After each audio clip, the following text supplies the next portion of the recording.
పప్పు రుబ్బే పని లేకుండా అప్పటికప్పుడు చేసుకునే దోశలండి ఇవి. 1 కప్పు వరకు సుజీ రవ్వని సన్నగా మిక్సీ పట్టించుకొని వేరే బౌల్లో వేసుకోండి. శనగపిండి అరకప్పు కన్నా తక్కువే వేసుకోవాలండి.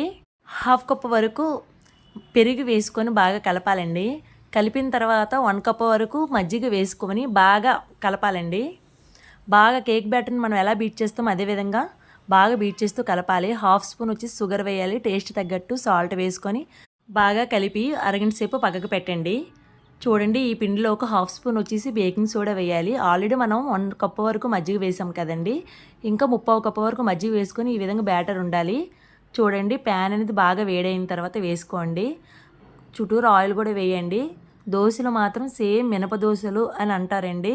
సేమ్ అలాగే ఉంటాయి. మీరు తింటే కూడా చాలా బాగుంటాయి. మీరు ఒకసారి ట్రై చేయండి. అప్పటికప్పుడు వేసుకునే దోశలు. ప్లీజ్ సబ్స్క్రైబ్ చేయండి.